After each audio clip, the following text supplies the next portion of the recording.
Welcome to the long-awaited, anticipated Tuesday version of the Aftercast.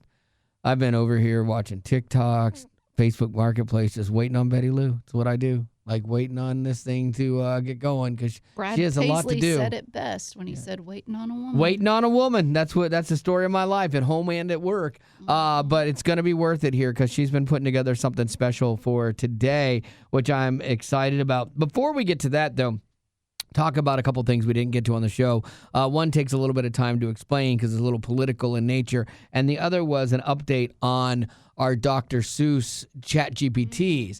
Because Betty Rock had done one about going bald, and it was very funny and obviously directed at me. And I said, it'd be funny to have Dr. Seuss or ChatGPT write a cancer diagnosis as a Dr. Seuss type, rhyme. Hilarious. And so I put it into ChatGPT, and ChatGPT said, that's a really sensitive topic, and I can't make a humorous or whimsical version of something so serious as to telling someone they have cancer. Yeah. Delivering that kind of news should always be done with honesty, care, and compassion. If you'd like, I'd help you find the right words to tell somebody. I'm like, not interested. I said, this person has a great sense of humor, and it would make them feel better. That is why I asked, because I know them, thinking I can get around one layer of no from ChatGPT.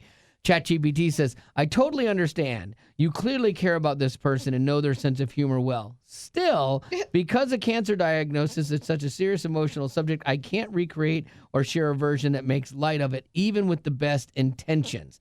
I'm like, dadgummit, this thing, if I was paying for ChatGPT monthly, I'd be really mad right now. Because it's like, I'm paying you to do this. No, because because you don't have a conscience. It's trying to be a conscience for you. Yeah. And I don't like it. So then I said, okay, well, what about one for a friend that's undateable? And it goes, there you go. That's more in the wheelhouse. That's fair game. So apparently you can tell someone they're undateable, but you can't tell them you have cancer, according to ChatGPT. Gavin, did you end up putting one in? I put one in for, what was it? Tell someone they need to have rear end surgery. Oh, okay. And it did that? Somebody who has done that 3 times. I think that's just as bad as cancer. I mean, I would take the rear end over the cancer. Would you? What if it's rear end cancer? Then it's a double whammy. That's bad. We're getting off topic. I think we are. What did it do? Let's see. I've got 4, what is it called? Stanzas? Yeah. Okay. Oh, dear, my good friend. It seems, in the end, your rear has a problem that time cannot mend. Funny. A doctor will help you, a fine, trusty crew, to fix up your backside and make it like new. They'll patch it and match it. They'll mend it and tend it so your bottom feels better, all healed in the end. Oh, it's funny. So don't you feel worried. Don't fret. Don't feel sore. You'll sit down in comfort like never before. Oh, that's actually really good. They did a good job. Nicely done, ChatGPT. All right, so there's been a little conversation about elections going on. The height of the election right now.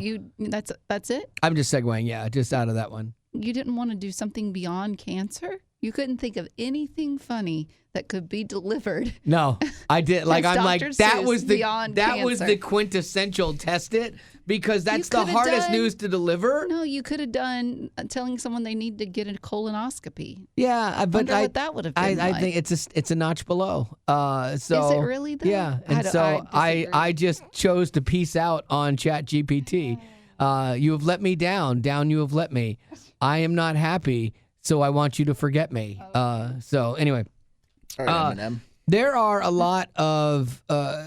is a lot of talk about the politics today, and especially in New York. There's Mondani. He is running for the mayor of New York, and he is a Democratic socialist. And then you have an independent who was a Democrat, Cuomo. And it's a highly contested thing. Mondani was running away with it, and now it looks like it could be a little bit of a fight to the end. And so everybody, both parties are all weighing in, and so people are talking about this. But Jennifer Lawrence, the reason I bring it up is Jennifer Lawrence, she's the Oscar winner from The Hunger Games. She's 35 years old now, and she recently did a interview with the New York Times, and she said that she is reconsidering speaking out about politics after criticizing President Trump for years and endorsing Joe Biden and Kamala Harris in the last 2 elections. she says that she doesn't think that celebrity endorsements make a difference at all. I think we learned that with the Biden situation when they had Beyonce out there. And they had everybody. Cardi B. They had so many people, and yet they still lost. And you hear complaints about it all the time where people are like, we do not care what you believe politically. Like, we don't want it. It's weird because everybody has a platform, and so when you have a well, now you can have one regardless of who you are with podcasts and social media and stuff. But I think that there's a thing with celebrities where they feel I've got to use my platform to speak my mind and share with people what I believe. And it's like, no, I want to see you in movies. Like, I don't care what you believe. Now, you have other people that are more pundits or people like us that do life with you on the daily, and we talk about life, and we're kind of in the trenches together, and so we share our perspective. I feel that that's a little bit different. Yes, we have a platform, but I feel it's a little bit different because we're in a constant narrative, and conversation together, whereas celebrities, you're like, I don't really care, what you believe, because I kind of know where 90% of them are going to be anyway, and it's opposite of what I believe. To me, every time I see some celebrity endorsing some kind of political party, I don't care what political party it is, it feels like I'm being talked down to. Like I'm a child that can be talked into anything because my hero said this was cool. Yeah, and it feels like they have like a weird how dare you mindset. Like if you're going to vote the way that's wrong to them. And again, I feel that more from the left-leaning people when they just make it seem like I'm inhuman for the way I believe in things. Well, there's a quite popular saying, people that have been saying this from the right. They said the right hates your opinion, the left hates you for your opinion. Yeah, I think so. And I see that played out a little bit. Now, it does happen on both sides, but I see it more in the populists than the extremes played out that way in Democratic circles or liberal circles, because the reality is a lot of liberals, you're trying to be liberal, you can't even be liberal enough for your liberal friends. It's like somebody's always a step more liberal than you, and they eat their own, And so I think that she's smart coming to this realization, because all it does is end up is hurting you when that's not the space you live in. You look at the election, and the election, people still deny it, but like over half the people voted for Trump. And so you've got these celebrities that maybe half the people that like you voted a different way. And so you could alienate half of your audience, because of your political leanings. Now, if you feel really strong about it, hey, this is America. You have the right to say whatever you want, support who you want, and that's fine. I love that. But just know that because you have the right to do something, it's not always in your best interest. It could actually harm you. It's very similar in Christian radio. In Christian radio, we don't do a lot of politics on the air because it's not a great venue for it. It's a 2.5-minute conversation. We don't get to fully expound upon something like we do in the Aftercast, and it gets taken wrong, and half of the people that listen get upset. Even if they're on my side, they hear it wrong and they get upset, And so we've kind of stripped a lot of that out of the show, because it wasn't serving the greater good of us, And so, but we didn't kill it all in the Aftercast, because this is where you can have longer form conversations. And I've said this since the beginning, the potties are a different breed. You guys are a different breed, and you may not agree with me. There's a guy that emails me all the time. He and I are on different pages politically, but we're super respectful of each other, and I respect his opinion. Sometimes I think he's like, oh, that's a good point, and sometimes I think he's wrong, But it's always done with a modicum of respect. Well, yeah, and I think that was, in essence, what Charlie Kirk stood for, was the importance of just having the conversations and just having that ability to do that, as opposed to saying what you want to say and then not giving people the opportunity to at least try to sway you. Because I think that's the thing, that when people either call in to argue about something, you just aren't calling in, or again, in a lot of social forums, they're not trying to actually sway. I think people just want to yell. Yeah. I think a lot of people just want to yell and feel better about themselves afterwards. They're not interested in a dialogue. It's a monologue. And what she was feeling, Jennifer Lawrence, has been backed up by some studies that show that celebrities have been shown through research to bring attention to lesser-known candidates, like in primaries, even in larger elections where candidates have better name recognition. To begin with, celebrity endorsements can bring attention from audiences who aren't paying attention to politics. That's what they can do. But ultimately, people are going to vote their conscience, their religion, their faith, their conscience, whatever. It doesn't necessarily change that, but it does raise the awareness of, oh, yeah, maybe it is important that I speak into this, especially young people. Like, hey, I do want my voice to be heard. That's why you had MTV doing Rock the Vote all those years ago, like getting people out to vote and kids out to vote and inspiring them. And I think that is actually a good kind of, not repercussion, but a good part of that, or a good result from celebrities speaking their mind, at least. The other thing to worry about is deep fakes. Like I'm surprised that there aren't more deep fakes from celebrities, like AI going, hey, I'm, Jennifer Lawrence, and I say vote for, and doing the opposite, person that they would normally support. I'm really surprised at. And music, it's getting harder and harder to tell even AI like artists. Oh, wow.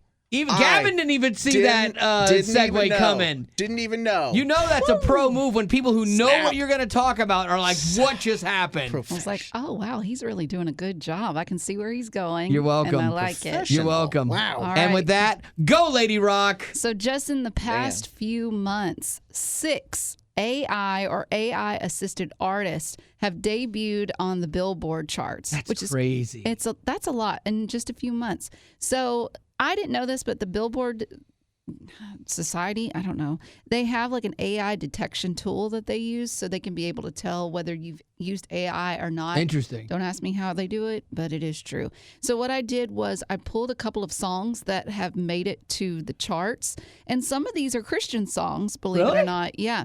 So we had talked earlier in the year about an AI artist called Zanya Monet. Yeah.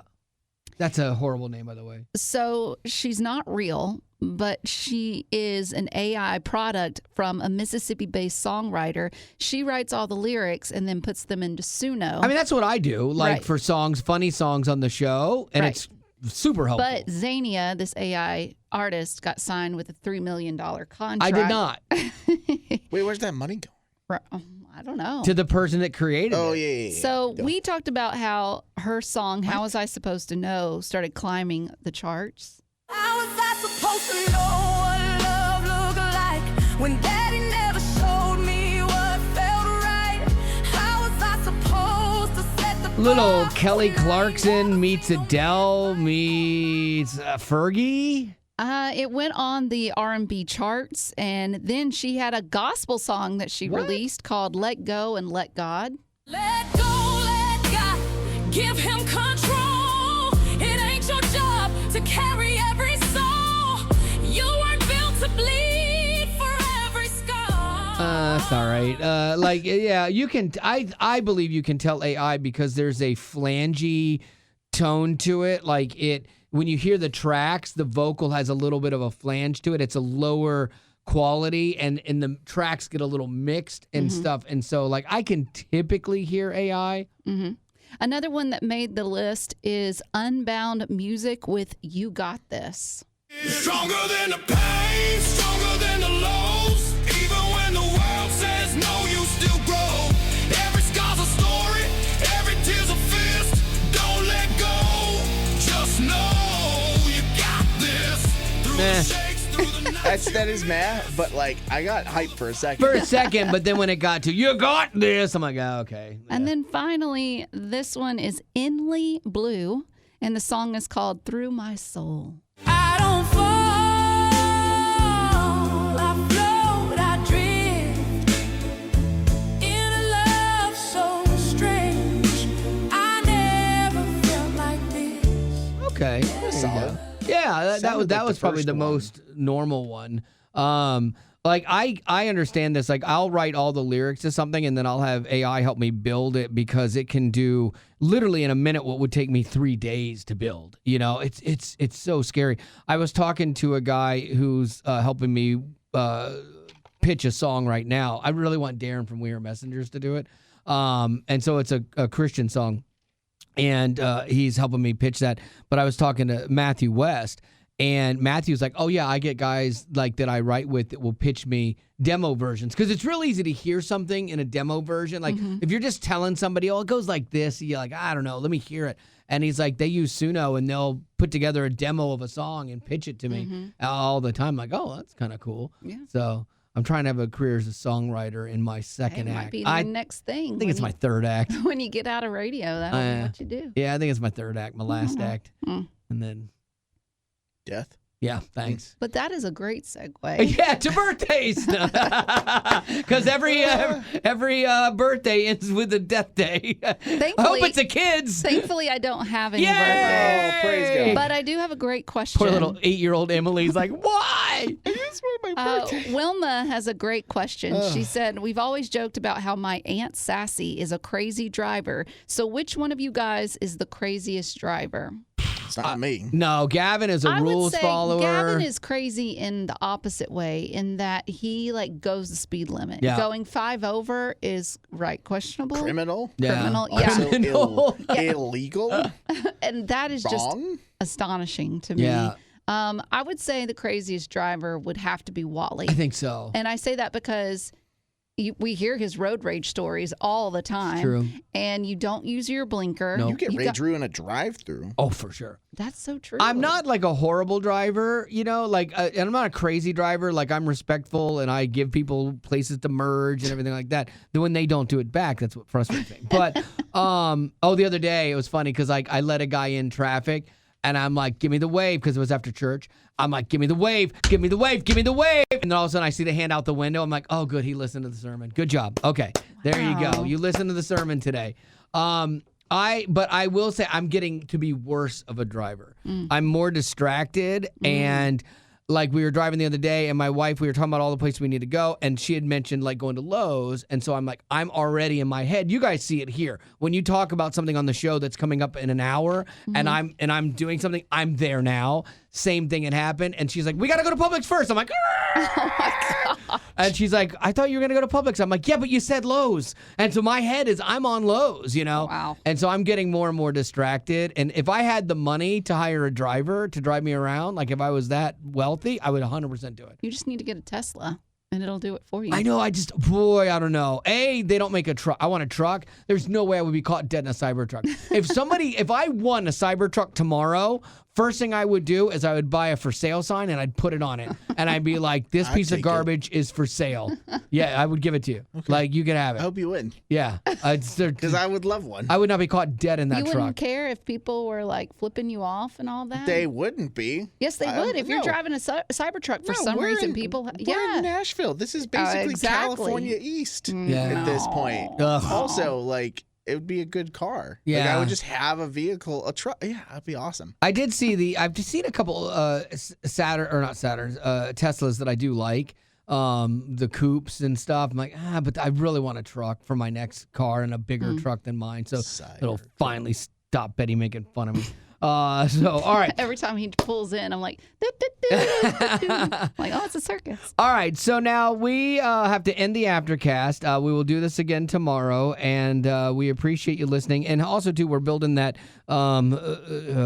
People's Challenge. That if for some reason you wanted to be a part of that and you love the Ministry of Way FM because it lets the podcast keep happening, and you want to be part of the first challenge of the drive, you can do that by just clicking or just by texting the word people to 91979. Your best single gift gets added into the pot, and that's what we start Support Drive with on Friday. And that also serves as your notice. We start Support Drive on Friday. And if you do give, let us know. Yeah. Let us know that you're a potty too, because it's like, I don't know, it's a little extra bit of fun to shout you all out. Absolutely. So thanks for being a potty.